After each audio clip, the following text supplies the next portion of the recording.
देश भर में चुनाव खत्म हो गए हैं, सबको 2 मई के नतीजे का इंतजार है। चुनाव पर चर्चा जरूरी है क्योंकि इन्हीं चुनाव की वजह से तो हमारे नेता कोरोना के आहट को पहचान नहीं पाए या फिर नज़रअंदाज कर दिए। कोरोना काल में एग्जिट पोल की रस्म अदायगी से ही सही थोड़ी देर के लिए कोरोना के इस दमघोंटू माहौल से राहत तो मिली है। सवाल उठता है कि राजस्थान में जिस तरह से कांग्रेस और बीजेपी और राष्ट्रीय लोकतांत्रिक पार्टी ने तीनों सीटों पर उपचुनाव लड़ा है, नतीजा किसके पक्ष में जाएगा? क्योंकि सब कह रहे हैं कि हमारे जीतने की संभावना ज़्यादा है।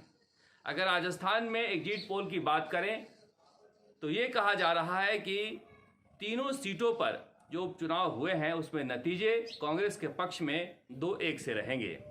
चूरू और सहाड़ा सीट कांग्रेस के पाले में जा सकती है, जबकि राजसमंद में बीजेपी जीतने जा रही है। लेकिन तीनों ही पार्टियों के अपने अलग अलग एग्जिट पोल हैं।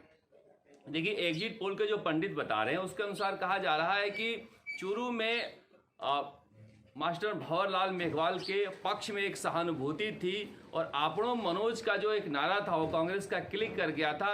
जातीय गठबंधन भी वहाँ ठीक ठाक था। लेकिन दूसरी तरफ कहा जा रहा है कि राष्ट्रीय लोकतांत्रिक पार्टी कह रही है कि हमारी सबसे मजबूत सीट है और हमारा जो कैंडिडेट है सीताराम नायक वो भी जीत सकता है। हालांकि जो राजनीतिक विश्लेषक हैं वो कांग्रेस के पक्ष में ज़्यादा अपना मत दे रहे हैं। दूसरी तरफ बीजेपी कह रही है कि चूरू में जो हमारा साइलेंट वोटर था वो निकलेगा और देखना खेमाराम अच्छी टक्कर देते हुए नजर आएंगे और आश्चर्य नहीं होगा कि वो चुनाव जीत जाएं। लेकिन कांग्रेस के लिए सबसे सेफ सीट जो है वो चूरू ही है। दूसरी सीट की बात कर लें तो दूसरी सीट सहाड़ा है। सहाड़ा को लेकर सबकी निगाहें लगी हुई थी क्योंकि सहाड़ा में ऐसा माना जा रहा था कि कांटे का टक्कर है। जो भीलवाड़ा जिला है वो बीजेपी का गढ़ है और एक बार बीजेपी और एक बार कांग्रेस वहाँ पर जीतती आई है। जाट वोटर और ब्राह्मणों वोटर का वहाँ पर ध्रुवीकरण है। उस ध्रुवीकरण की वजह से वहाँ पर बाकी जातियाँ जिसके पक्ष में जाती है वो जीत जाता है। इसीलिए कोरोना की परवाह किए बिना राजस्थान के स्वास्थ्य मंत्री को मुख्यमंत्री अशोक गहलोत ने 1 महीने सहाड़ा में लगाए रखा और कहा जा रहा है कि उनकी मेहनत जो है हो सकता है कि काम आई हो, बाकी जातियों को जोड़ने का उनको जो फार्मूला हो वो बैठा हो। और आखिर में जिस तरह से गुलाब सिंह कटारिया का बयान को लेकर कांग्रेस ने भावनात्मक खेल खेला उसमें बीजेपी फंस सकती है। लेकिन वहाँ भी कहा जा रहा है कि राष्ट्रीय लोकतांत्रिक पार्टी का जो उम्मीदवार है वो अच्छा खासा वोट लेकर जाएगा क्योंकि सबसे ज़्यादा सक्रियता उसकी वहाँ पर दिख रही थी। दूसरी तरफ बीजेपी कह रही है कि रतन लाल जाट पुराने कैंडिडेट रहे हैं, पुराना अनुभव रहा है, उनका परिवार जो है बाकी जातियों में अच्छा संबंध रखता है, इसलिए हमें वहाँ पर जीत की उम्मीद बंधी हुई है। अब लादूराम पितलिया जिस तरह से गायब हुए हैं, क्या अपने वोट जो पिछली बार वो 30,000 लेके आए थे वो ट्रांसफ़र कराने की स्थिति में थे कांग्रेस की या नहीं, ये देखना दिलचस्प होगा। क्योंकि बहुत सारे लोग कह रहे थे कि व्यक्तिगत तौर पर जो वीएचपी और बजरंग दल से जुड़े हुए लोग थे वो लादूराम पितलिया को पिछली बार वोट दे दिए थे, लेकिन इस बार हो सकता है कि लादूराम पितलिया के कहने पर वो वोट ट्रांसफ़र कांग्रेस के लिए नहीं करें। दूसरी तरफ बीजेपी को उम्मीद है कि जो गुजर वोट पिछली बार पूरी तरह से 100% कांग्रेस के पक्ष में गया था वो शायद इस बार अशोक चांदना के लंबे समय तक वहां पर डेरा डाले रहने के बावजूद कांग्रेस के पक्ष में नहीं गया होगा। इसलिए वहां पर भी बीजेपी उम्मीद लगाए बैठी हुई है, लेकिन राजनीतिक विश्लेषक वहां पर कांग्रेस की जीत बता रहे हैं।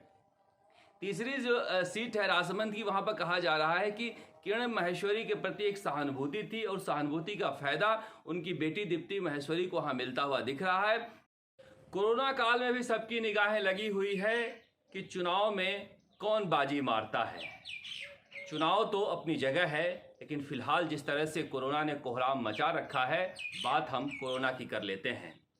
कोरोना को वही हरा पा रहा है जो नर्व बैटल में जीत जा रहा है। कहा जा रहा है कि मन के हारे हार है, मन के जीते जीत है। जो मन से जीत जा रहा है वो घर लौट जा रहा है, चाहे डॉक्टर हो या मरीज हो। जितने भी मरीज ठीक होकर आ रहे हैं वापस, उनसे हम बातचीत कर रहे हैं, वह यही बता रहे हैं कि वो मानकर चल ही नहीं रहे थे कि वो बीमार हैं, इसलिए घर लौट जा रहे हैं। चाहे एम्स के निदेशक डॉक्टर गुलेरिया हों या छोटे मोटे अस्पताल के डॉक्टर हों या फिर ठीक हुए मरीज हों, सब यही कह रहे हैं कि हम इसीलिए ठीक हो पाए क्योंकि हमने अपना मनोबल वहाँ पर मजबूत रखा, अपनी इच्छा शक्ति को मजबूत रखा। हमारे मित्र हैं, उनके घर के एक व्यक्ति को कोरोना हुआ था, वो आईसीयू में थे और उनके आसपास लोग लगातार मर रहे थे और मरकर आईसीयू से निकल रहे थे। इस घबराहट में वो ही बच नहीं पाए, वरना वो अपना सब कुछ ठीक मेंटेन किए हुए थे। इसी तरह से एक और हमारे जानने वाले हैं, उनका फ़ोन आया कि उनकी जो ऑक्सीजन लेवल है वो काफ़ी अच्छा चलता है, मगर जैसे ही आईसीयू में 200-400 बाहर निकलते हैं, एक साथ ही वो डिप कर जाता है 4-5 पॉइंट। तो देखिए, दिखाता है किस तरह से कि ये जो लड़ाई चल रही है कोरोना से लोगों के अस्पतालों में, वो सिर्फ हौसले से जीती जा सकती है। दवाइयाँ सबको एक साथ एक बराबर दी जा रही है, इसमें जो हौसला रख लेता है वो बाहर निकल जा रहा है, जो ठीक से खा पी रहा है। इसीलिए अपने जो परिजन हैं जो अस्पताल में हैं, उन्हें ढांढस बंधाइए और उनसे कहिए कि आप ठीक होकर निकलने वाले हैं। आप लड़ाई मत हारिए, आप उदास मत होइए, आप ऐसा मत सोचिए कि कोरोना लाइलाज है। केवल 6% लोग अस्पताल जाते हैं, उसमें भी बड़ी संख्या में लोग ठीक होकर वापस आते हैं। बेहद कम लोगों की मृत्यु होती है और जो मृत्यु हो रही है वो घबराहट में ज़्यादा हो रही है। इसीलिए ये वक्त का तकाजा है, ये ज़रूरत है कि हम सभी लोग जो भी बीमार होकर कोरोना से इलाज के लिए अस्पताल जा रहे हैं, उन्हें समझाएं कि आप ठीक होकर लौटने के लिए जा रहे हैं। आप बिल्कुल अपने दिमाग से यह बात निकाल दीजिए कि आप मौत के रास्ते पर जा रहे हैं। अगर आप यह सोच लेते हैं कि आप ठीक होकर लौटने के लिए जा रहे हैं, तो ठीक होकर लौट कर ही आते हैं। देखिए, कई जैसे उदाहरण आए हैं, 95% तक राजसमंद की एक महिला के लंग्स खराब हो गए थे। उसने माना ही नहीं कि हमारे लंग्स खराब हो गए, उसने माना कि 5% खराब हुए हैं और वो जंग जीत कर लौटी है। इसी तरह से 102 साल के बुजुर्ग भी जंग जीत कर लौट जा रहे हैं, क्योंकि मान रहे हैं कि उम्र कोई बाधा नहीं है और हमारा लंग्स खराब नहीं हुआ है, हमें घर जाना है। इसीलिए ये कोरोना की जो लड़ाई है, जो रामबाण है कोरोना के खिलाफ युद्ध में, वो हौसला है। हौसला बनाए रखिए, हौसला देते रहिए। कम से कम लोगों की मृत्यु होगी, क्योंकि डॉक्टरों ने दवाई खोज ली है। डॉक्टर जो इलाज कर रहे हैं उससे मरीज ठीक हो रहे हैं। एक ही दवाई सभी मरीजों को दी जा रही है। जो मन से जीत ले रहा है वो कोरोना को हरा दे रहा है। राजस्थान तक के लिए जयपुर से शरद कुमार।